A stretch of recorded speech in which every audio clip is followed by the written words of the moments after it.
You better change your vibrations because we are live. We are back with the Blame Girl podcast with Mr. Terry Wayne, who wasn't ready. He's like, I've been ready since 6:30. Why are you getting up right now then, Terry? And we've got Brian Drolet back in the house. What's up, guys? How you doing? Mr. Terry Wayne. Who wasn't What ready. the hell? When are you going to learn to turn down the volume? Sometimes it is turned down and then sometimes it's not. So sorry about that. All right. You get a real producer. Until then, you got me. You got me. Yeah. All right. Like I said, welcome back, Brian Drolet. Let me fix the chakras, if you will. Thanks for having We're me. going to realign. Yeah, we're going to realign the chakras, get the vibrations in order. The vibrations in order. How was your weekend, Brian? My weekend was very good. It was very relaxing. I didn't go out on Friday or Saturday evening, but I did go to a killer brunch on Sunday. Yeah. And saw my favorite couple and their 7-month-old baby who was adorable. Mm-hmm. And yeah, so it was a good weekend. You just did some adulting, like Did some adulting, yeah. no party and adulting. Huh? When you did go out, you hung out with kids. Yes. But it was still fun. And then I went downtown after that and got drunk with adults instead of just the baby. It was just me and a baby sipping mimosas. Bring that head in. Cover that light up. Okay. Yeah. What, this? Oh, that light right there. Yeah, I see. Okay. Wait. All right, there we go. Perfect. All right, Terry, how was your weekend? Pretty stressful. Had a great time at hang on. Sorry, I'm still posting. Had a great time at Dave Aguilera's room with Perry Stack on Thursday. Tavolinos, Tavolos. I don't know what it's called. Great pizza. We're always a great crowd, always a good time.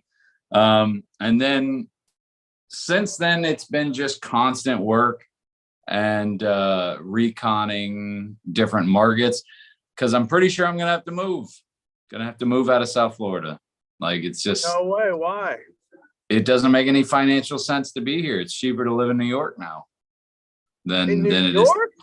I promise. My hand to God on my mother's grave, I have looked it up. It is cheaper to live in the Bronx than it is to live in Boynton Beach.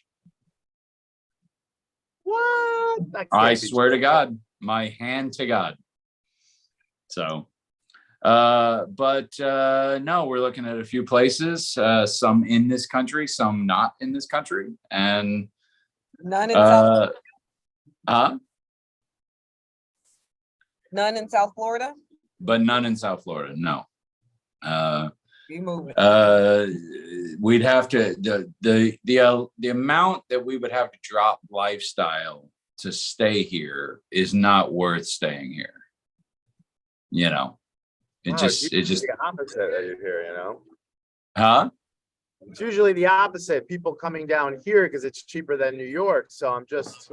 Well, yeah, but that okay, so just a very brief history lesson on the past 2 years. Everybody came down here because of COVID. Everybody came down here because the market was flexing.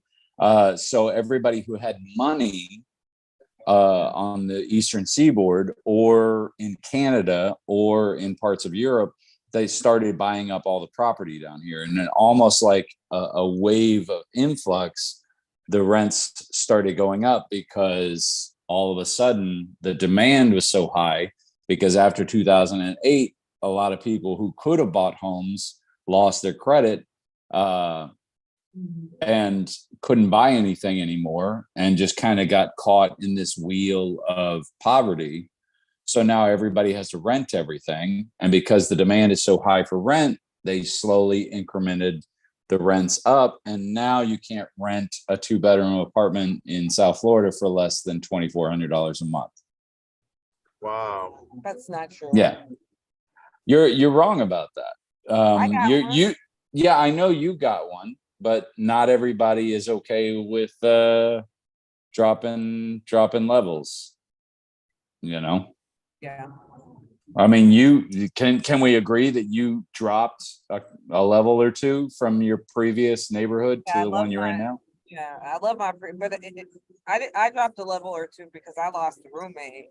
If I had a roommate or a partner that I could split rent with, I don't think I would have moved, you know? Well, I don't know what America you grew up in, but the one that I grew up in meant that if you worked a 40-hour-a-week job, you should be able to live on your own without fear. Yeah, I agree. I So mean, but that's what I'm anyway, sticking with. way to bring us down to. Well, I'm Straight sorry up, you asked. You asked. No, honestly, I do feel like no. I just learned something because it all makes sense. And you know what? You're absolutely right. My the building. Well, these are just the facts. I'm not on my soapbox. This is just the facts. I'm just giving you the facts of the my case. family lives in. They raised the rent on everybody there, including them, and a lot of people had to move out, and by like $300-$400, like crazy amount. Well, my rent got increased by 40%. So I went from $1,650 a month to $2,300 a month in a day. Yeah, but $2,300 a month here. Now I'll give you a specific example that anybody who refutes it, I will give you the link to it. I found a pretty decent little 2-bedroom, 2-bath, 1,050 square feet apartment in the Bronx with a view of Yankee Stadium for $1,700. And it's not uncommon. It's not uncommon in the Bronx. It's not uncommon in Yonkers, for instance. I found a house, a 3-bedroom, 2-bath house, a single family home that you can rent for $2,000 a month in Yonkers, which is a 30-minute drive from Times Square. I think that that's not bad because it's a house. You know what I'm saying? And then it's a lot better than an apartment. I don't think you can get a house here for that amount. You can't. You literally cannot. Or an apartment for sure. And it'll probably be in a very. It used to be flip flop. It used to be flip flop, but now that's. You're right. Rental market. But you gotta adapt. What do we always talk about? You gotta adapt. You gotta adjust to the way things change. Well, let's see. What did I do this weekend? I'm just trying to change. Who cares after that? They're like, enough with the housing market. If anyone was watching. But anyway, I don't think I did anything on Friday. If I did it, I can't remember what it was. And then Saturday, I went out with, I know what I did Friday. I went to a kid's birthday thing, and that was a lot of fun. And then Saturday, I took Chris Shepard, he's a comedian, it was out for his birthday. We worked together, so and then brunch Sunday, like I was saying, and then brunch, very popular. Girl Shandy, and then adulting. You know, you can get a much more affordable brunch up in the Bronx in New York. Okay, they charge you too much down here for toast. I'm telling you.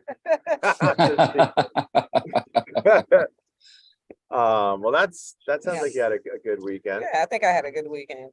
Actually, just to correct some of the most likely candidate for me to move to would be Nashville right now. Yeah, your family. Oh no, it's my home state. I'm used to it. I've been in that. I've been in Nashville and around Nashville for years. I know the area. My sister and my nieces and my sister and my niece and my nephews just moved up there. Yeah, exactly. Is your dad gonna go? No, but we're working out something that might be mutually beneficial for everybody. So I mean, who knows? But the market is on the upswing in that particular area. It won't be affected by climate change in the next 10 years. So, it makes the most financial sense to go to Nashville. Oh, bummer. Well, we're gonna miss you here. Why do you have? Well, I don't know where we're gonna end up right at this point because Spain and Ireland are still on the board. Oh wow. Okay. Well, we'll see what happens. We'll see what happens tomorrow. Spain and Tomorrow. Oh, Ireland. tomorrow. Okay. Yeah. I Well, follow I you. mean, if there's never going to be another Democratic election here, that definitely comes into play. So, All right. Skipping topics. Skipping Terry topics. with the heavy stuff. Too soon. Too soon. I know it needs to be Wait, heavy right let now. me get This in is here, a Terry. big deal. Let me I get think in you here. guys Let are me not. let You me guys are get- not accepting what's happening. But go ahead. I don't know if y'all saw the series Dahmer, right? Apparently, the family was really mad at Ryan Murphy for just doing this movie and TV said, show. I mean, yes, TV show, and said that he didn't even reach out to them or anything. And now he is speaking out about the Jeffrey Dahmer series. Who's to blame, guys? I have a The pretty strong family. opinion about this one. You're blaming the families? Yeah, go ahead. You first. I just think, imagine if a family member of yours was dismembered and then eaten. Like, really? Do you need to bring it up? Like, so that there's buses everywhere with the killer of my family. Like, it's just, can we move on? Like, just watch the YouTube video. It's creepy enough. The interview with him in jail. It's so creepy. It's so disturbing. I watched that and I had no desire. These people, these creators spent 4 years with this. I can't imagine for 4 years focusing on a psychopath that tormented people. And now you're creating, and I get it, you're creating art but it's like bringing it back to life. And everything I read about, oh, we want to honor the victims. Get the hell out of it. This is not honor the victims. You making a TV show and making tons of money off of it. Well, it kind of did, but go ahead. I knew more about the victim. I saw the first episode. Yeah, I mean, I felt a lot more sympathy for the victims after watching that than I did before watching it. Yeah, But- like we know their but- name. But I see where you're going, Brian, and I'm going to stop you right there just to prevent any more hole digging. Let's change one or two of the variables in your argument, okay? Let's say that you're Jewish and your grandfather died in the Holocaust, and now you're suing the History Channel for talking about the Holocaust. You're like, are they it's just suing? it's I didn't just know they're bring- suing. I don't know it's that- just it Wait, are doesn't they matter. suing? That's new Okay, information. no, it doesn't matter. They have sued people before over the same thing. I'm not saying they're suing in this case, but they have sued. They have sued in the past, which was part of the documentary, if you Well, remember, that's a whole or different part thing, of though, the suing. docu-series, I guess they're calling it. Docu-series, part of that was that they sued to prevent his father from making money off the book that he wrote saying I'm Jeffrey Dahmer's father. Right. But once you do that, that is a sliding slope. That is a very slippery slope because But I'm not now talking you about now you suing. can't talk about the Holocaust. You can't talk about genocides. You can't talk about communism. You can't talk about anybody who's ever been disparaged in history because, now you're just bringing it all back up again. But if we don't learn from history, we're destined to repeat it. Yeah, but this doesn't And- feel like learning. It feels just more like having a party at the expense of these victims. I disagree completely. I think this like is a documentary lesson. would be different thing. Well, it was a Why is docu-series. documentary different than But what lesson? It was a is it? docu-series. Don't kill any you only people. watch one episode. You did That's true. not watch them all. You don't know about all these people that So you guys feel and like their families. in Well, the that's neighborhood. kind of You learn about all these So other did it people honor that them? just- no. I know they did. okay, all right. You fair. learn about all these other Geo just that kind were of affected by it.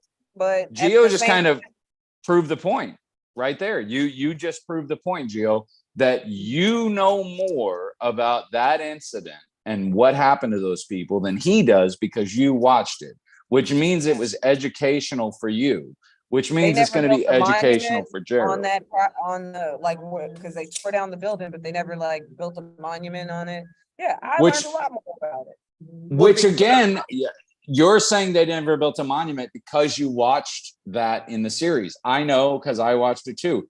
Now we're more on board with the families, more on board with the message. I think this just comes down to money, and that is, you didn't give us any money for this, and we're mad because everyone that I know that have watched that series says the same thing. Why didn't they put that monument that they wanted up there? They all took that same thing away, and we wouldn't have had it right now, right? Well, I'm just saying we wouldn't have had that mentality had it not been for the series. So what are the families really looking for? Are the families really looking for notoriety, or are they looking for money?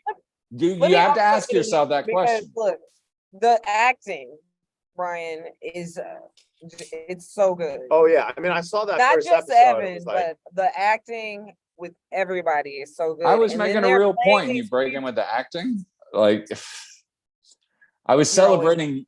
I was celebrating you. You made an excellent point. You knew about the fact that they refused to put the monument up to the victims. I know that because we watched it. He doesn't know that because he doesn't. That's saying that the actual docuseries shined a spotlight on a problem about the victims and the family, and they're still complaining. So really, what are they looking for? Are they looking for restitution, or are they looking for to not be just mad re-traumatized again? Yeah, like I think they're just looking not to be re-traumatized. Yeah, because I'm not talking about suing or money or any of that stuff. I'm just saying what I read was that they're traumatized, and every time, like, there's been movies, there's been things about it, and it's just like, I'm just empathizing with the fact if I went through that in real life, every time something came out about it, it'd be like, oh, this again. And it's like, how many more times do we have to do a thing about Dahmer? Hey, look, that's just part of being a person. I was engaged to another comedian that I have to see on the regular. Guess what? I'm not telling her to go away and stop doing comedy because that would be ridiculous. But let me ask you this: if you're saying that that's such a weird, well, I know, I'm just trying to. That's the only personal thing that I can think of. But what I'm saying is, if they okay, well, let me ask. Okay, here's a better one. Let me ask you this. Let me give you a better one. Better one is, what if they would have put up the monument? What if they actually would have put up a monument to the victims? Wouldn't that be traumatizing every time they walked by it? Probably, yeah. If that's the argument, that anytime it's ever spoken of, I mean, it's Jeffrey Dahmer. He's dead. Okay. It's not fucking Voldemort where we can't say his name. It's crazy. Ooh, you have to say the things that happen. You have to say the things that happen so that you can learn from them. That's all there is to it. That's my opinion. Well, it's just my opinion. In that case, we have to say the things that happen. Kyrie Irving tweeted a video to a movie, anti-Semitic movie. It was called, I can't remember it. I think Hebrews to Negroes. No, it was Negroes to Hebrews. Yeah. Good. What up? Yeah, Negroes to Hebrews. There were Negroes, there were Hebrews, and people were waking up. Yo, so what? So what are they waking up to? It's a conspiracy. So another black man has lost his business this week because he tweeted a link to an anti-Semitic movie. Yes. No, he didn't lose his business. He's still playing. Kyrie is to blame 100%. Man, that dude thinks the earth is flat. Fuck him. His opinions don't matter. Yeah. It's stupid. It's so ridiculous. Frustrating. It would be one thing if he posted that, and then when questioned about it, if he had some articulated point that you went, oh, okay, I see what you're going for there. But even when he was questioned about it, it's like, come on, I'm just a normal guy. You know what? I can't tweet stuff. And he got all defensive and stormed out. And it's like, dude, it's been hard to watch this whole thing unfold. It's like watching someone walk into a wall over and over again. And I'm a huge basketball fan. I have no desire to, just pile on to the Kyrie Irving stuff, but man, it's self-inflicted. It's like, what are you doing? Yeah. You're posting something Do you think it's Elon Musk because he just made Twitter a free for all? Like, do you think him doing that made? Well, this doesn't have anything to do with Elon taking over He Twitter. did. Yeah, but he could have tweeted that before or after Elon, and it's on Amazon. And I'm totally of the camp. Yeah, like give Jeff Bezos shit too. Like I'm not, but I'm just saying if you're a famous person with like 18 plus million followers and you post an anti-Semitic film that denies the Holocaust and quotes Hitler, you might be in for some pushback there. And then when you get that pushback, don't act like the victim and all naive, like, oh, I don't know what you guys are talking about. And No. the whole thing's been a disaster. You in my know, opinion. you know who I think's to blame? Us, all of us, because we've all been roped into this stupid idea that the amount of followers means your opinion is valid or unvalid. Just because he's an NBA player doesn't mean he's anything. Charles Barkley was a very famous NBA player, and he's dumb as a box of rocks. Okay, he shouldn't be in charge of anything other. He shouldn't be in charge of anything other than defending the goal. That's it. Shut up and dribble, Like, right? Hey man, hey Terry, you don't gotta be so rude over there. Like I say, I'm just saying, just because he plays, stupid. Look, Terry. just said, because "Shut he up and plays dribble." basketball doesn't mean that he has good ideas. He also Yeah, man. touted No, about how Kyrie the is world is flat. Like, there's no. He question. touted about how the world is flat, and he was wrong on that too. Yeah. So Did he ever admit to being wrong on that? who gives a shit if he admits it? Do you think, guys? Do you think that the age of misinformation has a role to play here? You know, I The heard blame. that's not true. I heard that's not true. I read that. It's actually false. what You you're mean saying. a role to play in our de-evolution? Yeah, it has a role to It's play not in the that, evolution. for sure. Just this. This is the whole thing. misinformation age. I Yeah. mean, we're in. You'll look back and go, "That was the age of misinformation." Until they Yeah. figured out their online Right. stuff, it was mayhem there for a while. Yeah. Do you know why that is? It's because bullshit spreads a lot faster than facts. That's why. It's true. That's why every headline. is Nobody actually wants to learn anything. They just want that clickbait bullshit that sounds interesting and salacious. It's just like rumors, rumor mills. I mean, we're all in the comedy scene. We know how the rumor mills go. All it takes is one word, and then if it's salacious, oh, it spreads like wildfire. That's the same thing with disinformation. Misinformation spreads like wildfire because it's salacious. You want to believe that there, That's why you want conspiracy to theories are so believe rampant. that there's a cabal of secret, celebrities and political powers that feed on, virgin children blood. I mean, of course, that sounds like a fucking movie. Of course, it's entertaining. But we don't know the difference between entertainment and fact anymore. And those two things are mixing, and it will be the end of us. This girl said to me once, she said, "Hey man, you know that lizard people live under the earth?" And I said, "Cool. Can any of them help me pay my rent this month? Because if not, I don't give a fuck." Well, live under the earth, lizard people. Leave me alone. That's the funny thing. The funny thing is that there's been such a paradigm shift between. We used to look at reality as a whole, and the majority of us would look at reality and go, what's that? And then there'd be this offshoot of people who would believe in conspiracy theories and would go, oh, they're wackos. But now it's shifted to where conspiracy theories are so mainstream and they're so well believed in that if you just go to somebody and say, hey, this is going to be the death of our country, this is going to be the death of our democracy if you keep doing this. And they go, oh, you're just a wacko. You're one of those wackos that believes America could fall. And now you're on the outskirts saying that, this kind of stuff could really bring a huge vulnerability to America. Russia knows it. China knows it. Why do you think all these bot farms exist? They're doing this because they know this could really be the end of American democracy, and they're buying into it and they're spending hundreds of millions. They're spending hundreds of millions of dollars to do it. Maybe, I don't know. Maybe, Russia. No, conspiracy is the theory now. We already know this. I like that. That should be a t-shirt, by the way. look. Conspiracy is the theory. I got a comment in the fucking chat from Nico Bowlingston. Bowling. He says, if you think about Kanye and Kyrie, they just did more for the anti-Zionist movement with 5 tweets than Trump did with 4 years as president. Ha! In Yeah, retrospect, because they got kind of a schlub. Like, come on, Donnie, a mentally ill rapper. Oh, You like yeah, a mentally ill rapper whose main nemesis is Pete Davidson just did more for the white race by shit posting than you could do with the highest office in the free world.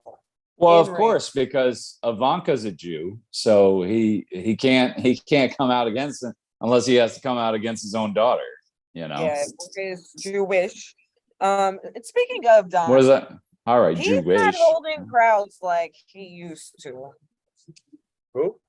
Donald Trump. Oh, Like, he's going out, he's campaigning for other people that are running right I now. know why. Because it's a movie we've all already. Who's to blame? He's not holding. It's a movie we already see. Yeah, his whole. Yeah, shtick nobody is likes already- sequels. You know. Yeah, it's like we That's- get it. We know what this is. Yeah, It's not fresh and They new just anymore. get up and they walk out now. Like, and it made me happy to hear that happened there. I Ha! gotta say that. They said that in this speech that he gave, what was it, 2 days ago, like people were just after 15 minutes of his hour plus long speech, y'all, because he loves hearing himself talk. Oh man. They started walking out. It was a Dr. Oz rally. Yeah, I think like I said, it just feels like just in the little clips I've seen, it feels like the same old thing. Like it's not like he's evolved or kind of, he's doing the same shtick. Yeah. And I can't even imagine his most diehard fans must at some point be like, oh my God, we've heard this before. Yeah, And it's gotta get old, right?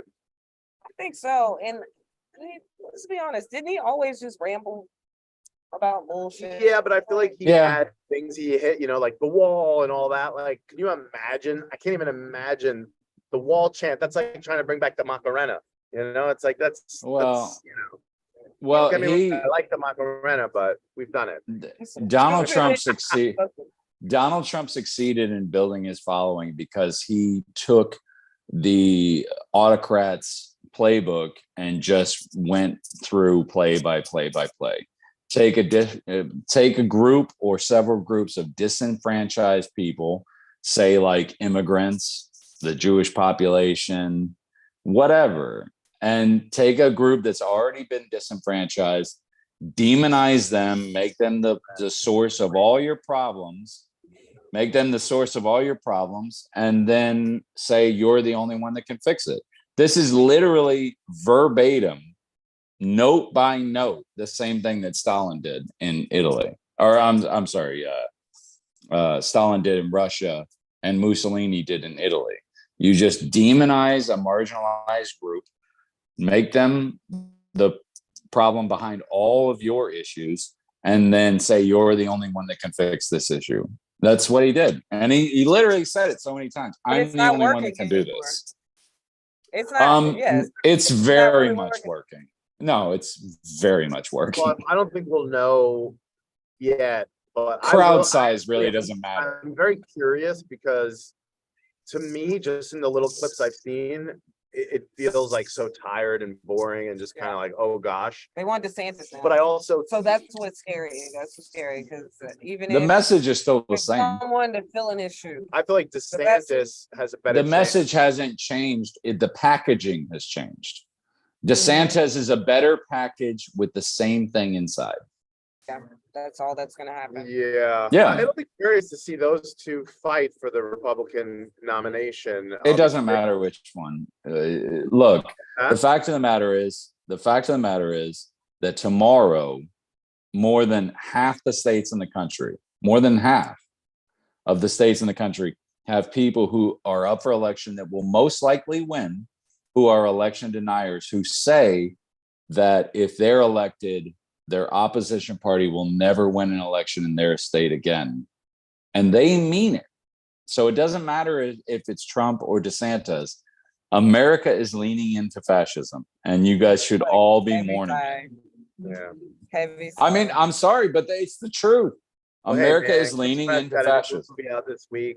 Minions Part 4. You guys got to check it out. Way to lift up the spirits right before I bring them down again. I'm sorry, Oh. but that's the truth. This is the path. The part No. that's I'm moving the part on. that's scariest to me is not the fact that you have these people that will do anything to maintain power. The part that's scariest to me is that there's so many people that believe in that. Yeah. They want authoritarianism. Yeah, no, I know. It's definitely scary. It makes you think leaving the country is probably the best option. I had this ice cream. Maybe. It was brownies and cookies. It was called Brookies. That's what I wanted to contribute to that. Yeah. Keep trying to bring it back up. Terry's like, no, I want it to.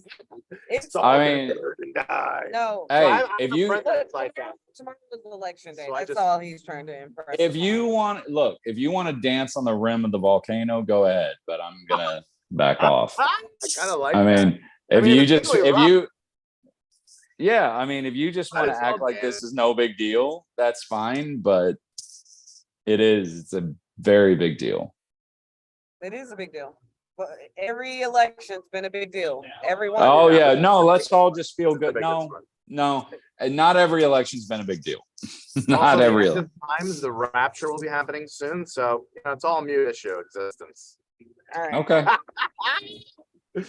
Did you say Okay. rapper? Speaking of rapper, I said rapture. no, I don't. Speaking of- Another rapper was shot and killed last week. To bring the Offset? mood up. Yeah, to just bring a the mood little up. bit. Offset, a popular rapper, No, died. take off. Take off. Take off. Yeah. off. Everybody God. thought it was Offset. I saw her. Different. I was off. You were off. God, Yeah. this man's dead. It's You like- were offset about takeoff. I was That's what it was. upset about taking off on that. Y'all, who's to blame? It's- Why do these rappers keep getting shot? It's- And specifically this one, it Too was many at rappers. it was at a dice game, and And then they were arguing. It's all so cliche. Dice game. They were arguing over who would win in basketball. I'm not even making this up. I read this and I was just like, oh no, come and on, then guys. somebody pulled out a goddamn gun Over and started. basketball, over who would win one-on-one. I was reading this. I'm like, how do we go from fighting over who would win one-on-one in basketball to murdering manslaughter? Like, I just, it's so frustrating. It's so crazy that someone lost their life over something so ridiculous, and it's just heartbreaking. Yeah. And I would say who's to blame is, would it have to be rap culture, like glorifying violence? No. Bad parents? I don't know. Gambling. Takeoff is to blame. Takeoff is to blame. You Takeoff, the guy who died. He wasn't even doing anything. Listen How is to. he to blame? Well, I It's mean, gotta be a maybe person pulling maybe the listen trigger. before you argue. No, he's to blame. You're a multi-millionaire. Why are you throwing dice at 2 a.m. with some thugs Wasn't. in the You don't first think millionaires place? hang out at 2 a.m? He wasn't. Yeah, he wasn't throwing dice at 2 a.m. What are you talking about? Somebody else was. Yeah. It wasn't even him. No, I think he was playing dice, it said. He off. was. No, he wasn't. Quavo was playing dice. His nephew or whatever. You can't blame a dice game like, oh, you shouldn't have been playing dice last night. Oh, you got shot up. That's what I'm you just get. saying, Dice what till all hours are of the you morning. doing? I'm just saying, what are you doing? It's What are you just- doing there in the first place? You know what? You're I supposed mean, to get successful and get out of that life, not entrench yourself into it. Like if somebody said to me, hey, I would kick your ass in basketball one-on-one, I'd be like, cool, man, whatever. Like I wouldn't get shot, like it wouldn't lead to Yeah. gun Yeah. whip. I think there's. Well, but it's not even that. It's not even about you saying what if you're Michael Jordan and you're older now and somebody says, oh, I could kick your ass in basketball. Are you going to be like, let's go right now? No, because you already won. Get the fuck out. What are you They're still young. doing there? They're young kids, but this is who I blame. Not I blame anymore. They're not. One of them is not, but the rest. I mean, Quavo's still alive. Not everybody died, but look, it's the gun culture. It's the Yeah, gun it's culture. like guns are cool. It, It's like it happened in Texas, and even the black folks are armed in Texas. It don't matter, and basically what happened is They got into the argument, someone threw a punch, someone pulls out a gun.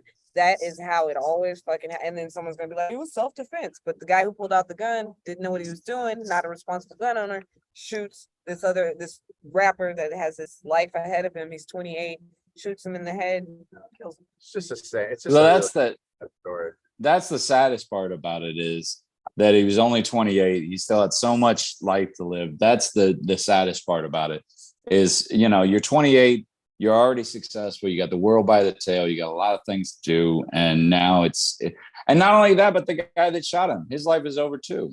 You know, Well, no, I don't think it's they 2 shot that guy. lives lost Well, over some they they've got a stupid. person of interest. Yeah, imagine you're in prison and people are like, "What happened?" And you No, got to no, explain the story. This ain't gonna be Tupac. Somebody's going to prison for their whole life. You know, like Yeah. you got 2 lives lost over some stupid ego-filled bullshit just to prove whose dick is bigger. It's ridiculous. It's stupid. Crazy. And that's why I blame Takeoff, because you were supposed to have gotten out of that. And then you voluntarily put yourself back in the situation. You know, you never should have been there. You should have been relaxing at home with some, you should have been Go to relaxing Vegas, at home with right? your people, drinking Yeah, I think I'm gonna some be playing expensive dice in the morning liquor, when I'm a you know. millionaire. I didn't even go to 3 a.m. because, you know, I got so much money. I got nowhere to be at this point. Shut the hell up. All right, Don't so put yourselves back in it. That's all I'm saying. let's lighten that mood right back on up. And welcome Brian Drolet, producer, Brian writer, Drolet. filmmaker, comedian, and Terry interrupts me as usual. Of course, always. Welcome back, Brian. Thanks for having me, guys. Yes. It's always fun chopping up with y'all. Yeah, is it? You know, keeps me on my. Well, the second I saw Brian you were said back to in me town. tonight, he said, I know an extensive amount on all the topics we are discussing tonight. And I was like, shut up. He's like, That's no, what we really. want. I'd already read them independently for, I was like, okay. That's what we want. We don't want anybody stumbling in here with no knowledge. We want to hear real opinions. That's when I saw Brian this past what was it, Thursday night? When I saw you were back in town, I was like, gotta have you back on the podcast while you're here, you know. Because I enjoy conversations with you. You're thoughtful. Disappointed you were not here in person. Well, yeah, but you know, the world's falling apart. Hey, you're in outer space. That's right. I am. You know what the funny part is? When I put this background up, Gio thought it was an ego thing, and she's like, "Oh, because you're above the world or whatever." And I was like, "No, I'm an alien. I'm literally just observing you humans doing your thing." Above the world. No, I'm not above the world. I'm just an alien out here observing you guys doing what you're doing. Okay. No, definitely not. You see, he's different. He's different. See, he's got to be different, but he's not different. No, I'm not different. I just, right. So I would love for everybody to be tonight, as shocked we as welcome I am. our guests back, Brian. Brian, what has been going on? You left us in South Florida. I don't know why. We were sad, but you know, you had stuff to do. What have you been up to? Sure. Have you been doing comedy there? Believe it or not, I have not done stand-up since I left here, but apparently I'm doing it tonight, so back on the horse. But no, I randomly got a job being the on-set film editor for a movie in Louisiana. It was an opportunity that popped up out of nowhere. Somebody that was working on the movie was familiar with me as an editor. It's one of the things I do. And I had to like literally pack up my car and drive to Louisiana within 24 hours, basically, pretty much, of getting the job. And so I was living in a random little city, I think it was called Lafayette in Louisiana. No comedy clubs, nowhere to do comedy in sight for, you know, and I didn't have access to my car while I was there. I actually rented it out to production to make extra money in my paycheck. You rented your car out to production? Yeah, I let them use it. Nice. And it was That's extra, good. like $500 in my check every week. And I was like, why not, you know? Why wouldn't you? But so I couldn't do comedy. And then from there, I had a unique opportunity to pitch a show to Nickelodeon. And I basically, for 5 straight weeks, worked on the script, the outline, the pitch. and basically everything we had to create to pitch to Nickelodeon. So I was just balls to the wall, focused on all these other things. And doing stand-up kind of fell at the wayside a little, but in the back of my mind, I'm like, I missed that. But since I after Louisiana, I went to California, and the last time I was doing stand-up in California was pre-COVID. So like so much has changed, all the rooms have changed, and it's just like a different thing. And I kind of say it's like trying to jump into a car that's already going on the highway. It's like, I'm like, I gotta get into it. It's like going back like into a brand new scene almost. Everything new, everything I'd known kind of different. And I'd say the biggest difference in LA and Florida, like what I love about doing comedy down here is all the rooms and the mics are at actual restaurants and bars that most of the time have actual people in them drinking and hanging out. Yeah. Whereas most of the mics, the open mics anyway, in LA are like basically in closets where hundreds of comics show up to. You get like a 2-minute set, there's a lottery, so you might hang around for 3 or 4 hours and not even get up. Then at like the bigger places that you used to be able to get up at, the Comedy Store, the Laugh Factory, again, you might have to wait online for 9 hours at the Laugh Factory to maybe get a 2-minute set. It's just a lot. It's much different. So it's good to be back here and be back on this scene. You got some new material you ready to work on?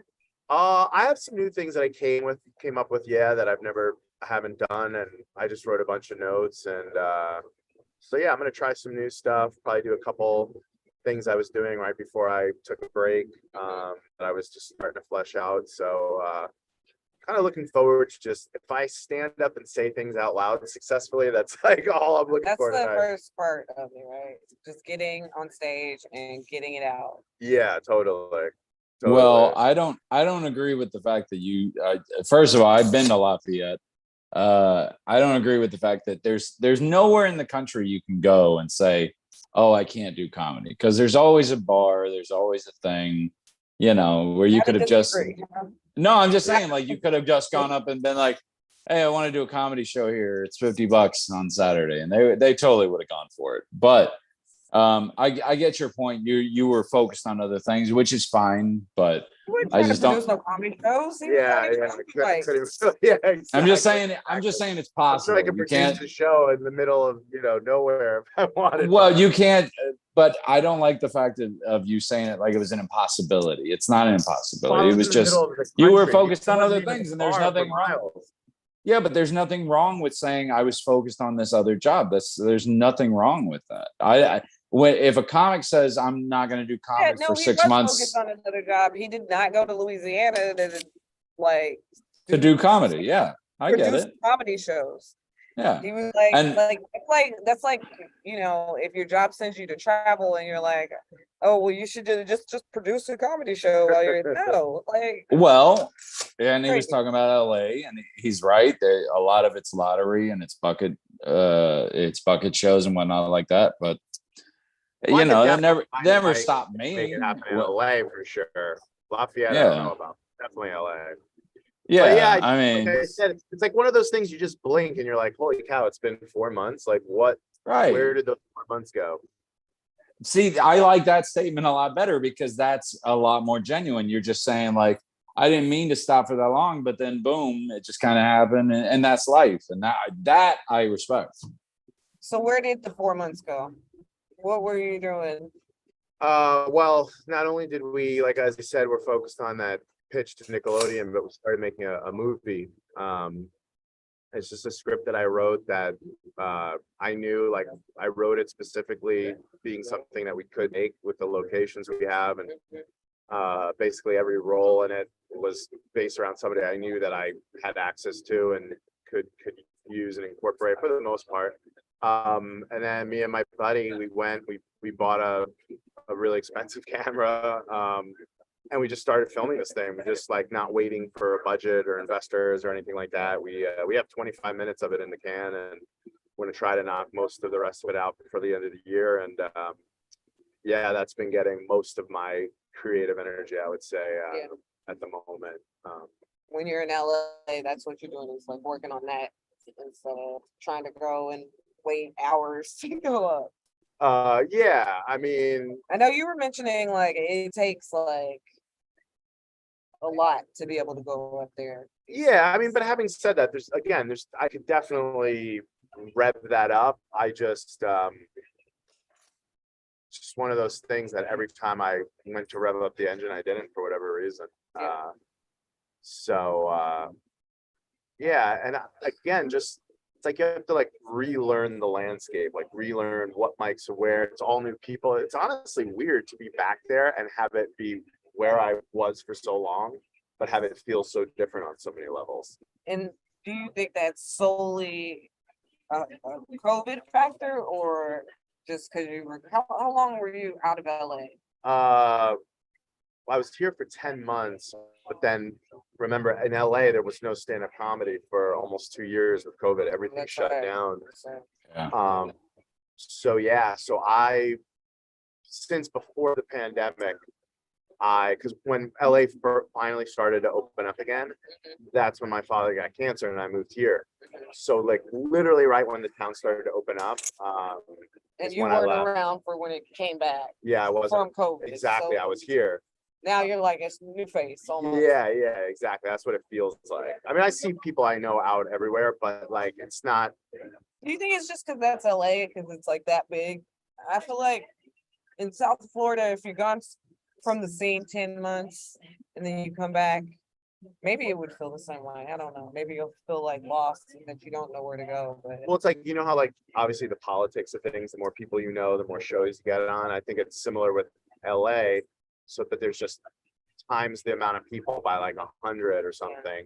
But there's a lot of people that do. Like I know this one guy who like he runs his own show out of his house, his backyard, and I know that's like really popular. So there are people doing their own things in addition to whatever the other kind of standard mics are. But yeah, again, it's like you so know how it is. somebody's running a mic out of their backyard. Oh yeah, I mean, there's tons. I mean, there were mics like I think during COVID, people were doing shows in the parks with like speakers and stuff. Oh, okay, that makes sense. Though. Um, It's like distance. yeah. But again, I'm just like so out of the loop. So I just kind of have to. But then there was also that big part of me that most of the time I was there, I was thinking in my head I wanted to come back here. I missed it here. Yeah. I missed being near my father and my sister, and I still don't know, you know, if I'll stay out there. Yeah. So yeah, so I feel like I'm a little bit all over the place at this point in my Right, life. but that's how it is. You have a lot of, I guess, what is it? The saying, irons in the pot or fire? I don't know. But you know, you had the movie that you got called to Louisiana to do. You went back to LA. You're shooting a new movie. You re-released Dumbbells. Yeah. And I'm sure being in LA helped that. And then, I mean, Sometimes I spread myself too thin, you know, I'm all over the place. I would say that's definitely a fair criticism.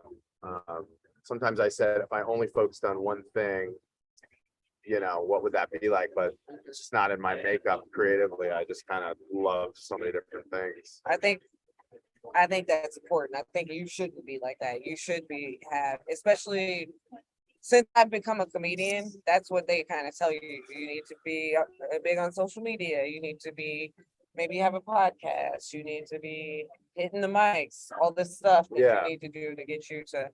Sherry, why have you checked out? I haven't checked out. Are you watching? I'm it on listening. your phone? Yeah, I'm listening. You looking at on your phone? I'm not looking. I'm on my phone right now talking to you. I am on my Facebook watching if comments come in. But go ahead. Okay. You've been quiet for a very long time, but I'm letting the interview happen. What okay. you yell at I'm me so when not I used to talk it. too much. You yell at me when I don't talk enough. I can't win. I thought you were exhibiting very good listening skills, Terry. I mean, I was listening. I'm not used You to know. this. I'm not used I to know. this. I'm not used to the. Okay, so you can tell me I need to get better on this, and then I get better, and then you're like, "This is bad. I don't like it. I don't trust it." Why are you being woman, so I'm nice? never happy, right? I can't win. I can't win. Do you have anything you want to ask Brian before we play the blame game? Yes, I do. What is your end game, Brian? We know you've had success. You've had success in television. You recently worked on a movie. You've done comedy. What's your end game? Where does Brian want to go? Because I know he's got a tattoo on his hand that tells him, just continue to make art, which I respect. But what kind of art? What's your end game? What is 55-year-old Brian gonna be doing? I mean, I would definitely love, I think directing movies, writing movies is definitely one of my biggest passions. I'd love to, by the time I'm 55, I would love to make at least one movie that's culturally, like everybody knows and loves that movie. I think that's like one of my biggest dreams, is to just make a movie that really resonates. Successful or not is what you're saying. Like successful. No, I want it to be successful, as in people love it. Like it doesn't necessarily have to make me a billionaire, but I would love to make a movie like where people are like, I love freaking Rudy. You made Rudy. I love that movie. I have a specific example. The according to IMDb and several other sources, the best movie ever put to film was The Shawshank Redemption, which lost money at the box office. Which lost it, but it lost money at the box office. That's crazy. Would you knowingly sign on to be the director of that movie, knowing it would be so loved, but also knowing that it would ruin 100%. Your career? It would ruin your career. Shawshank Redemption, I'm dying a happy man. Okay, I would just love to contribute. Then I love you even more. I love you even more for that. Yeah, I'm just all about like the art. Even Dumbbell special edition. Everybody's like, "Oh, what money are you making on that?" I'll never see a dime from it. I just hated the original version, and I just needed to put a better version that was more in line with my artistic vision, and that's like my whole thing in life. I wish I had the mind to make more money and I could be more financially successful. But I'm just always trying to challenge myself creatively and artistically. And like even doing stand-up was something that I started doing because I was so terrified of it, yet I respected it so much as a artistic medium that I'm like, okay, like I have to, like it gives me life to challenge people walking by. I don't want to sound like that guy. It gives, like this fucking guy, right? Like, all right, buddy, tell your jokes and live your truth, Brian. But yeah, I could be broke and living under a river, but if I got a van by the river, something like that, you know what I mean?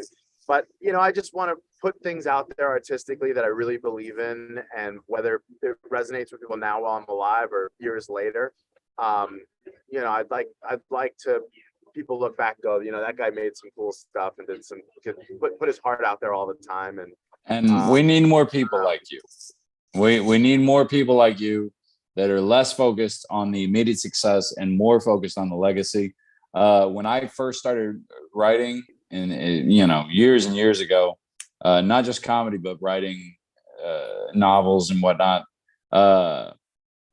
I found out that Edgar Allan Poe, one of the most prolific, famous poets in history, died a penniless drunk.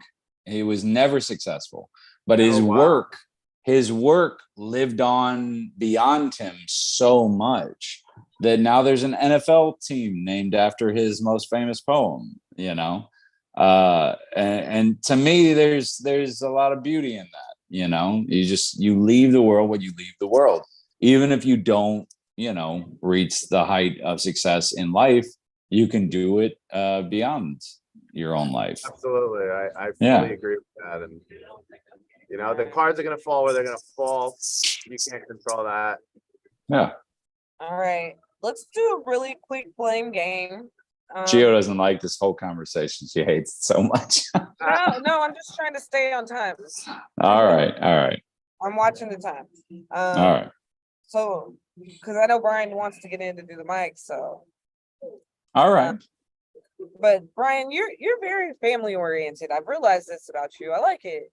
Who's to blame? Why I'm like that? Yeah, why are you like that? I lost my mother when I was 25, and I think when you lose somebody that's very near and dear to you like that, you just appreciate everybody and more, and you're more aware of every moment. And I think just ever since losing my mother, I've just been more, I gotta make my family a priority while we're all here. So Definitely. Feel you. Yeah. I also lost my mother at a young age, so I feel you. I blame tragedy. Yeah. Yes, try it. Well, hey, listen. Tragedy will make you that much more appreciative of what you have. I see people that haven't had that, and like they'll scream at their mom or dad, or like talk to them in a way where I'm like, oh my goodness, I'm like, what are you doing? But Well, that's why we all have our own experiences. And there's two ways to go on that, all right? Because a lot of pressure can create diamonds, but it can also burst pipes. So it really depends on what you do with it, Exactly. Depends on what you do with it. All right, Brian, do you have anything you want people upcoming to watch, or anything you want people to watch in your social medias? Check out Dumbbell Special Edition on Amazon. It's very good. I saw it. Thank you so much. I also have a film on YouTube called Be Like Trees. And you can find me at just my name, Brian with an I, last name Drolet, at Brian Drolet on I think every platform. So, well, I haven't seen Dumbbells, but I will now. It'll be on tonight. Amazon. Who doesn't have Amazon? All right. Terry, Wayne, do you have words for white people? I know you do. It's an election night. I don't have words for white people. I have words for conservative people. That's what I have. And we're going to make it real brief tonight because you already know what you're going to do. So I don't really want to talk about what you're going to do. I want to talk about not what you want, but whether you actually want what you're going to get. Because it's one thing to want something really badly. It's another thing to want what the outcome is. And having been a member of your political party for more than 10 years, I know exactly what you're thinking. And you're thinking, this is great. We're going to elect a bunch of people that are going to deny elections, that are going to send fake electorates to the Capitol on your behalf. And I know you think that's great, but you think that's great because they're representing what you want right now at the time. But they might not reflect what you want tomorrow. But once you give them that power, it's really not going to matter. Once they have the power, they can change their minds any way they want to, and you will be powerless because your vote will mean nothing, and there will be no accountability for those people anymore. I'm sorry, are you guys distracted? There will be no accountability once this is over. That's the problem, is that the people that you elect, the people you believe in, will not be held accountable for what they believe tomorrow. You won't be able to put the toothpaste back in the tube anymore. So I just wanted to leave you with this little poem. Martin Niemöller, who was a Lutheran pastor in Germany, wrote this famous poem. So I just wanted to leave you with this. First they came for the communists, and I did not speak out because I was not a communist. Then they came for the socialists, and I didn't speak out because I was not a socialist.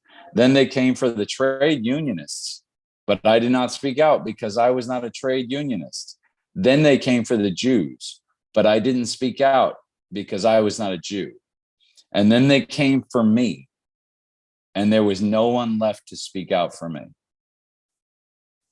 So you might think that you want power, immutable power today, but once it gets turned on you, you might feel differently tomorrow because You're not perfect, and neither is anybody else. And they might come for you tomorrow.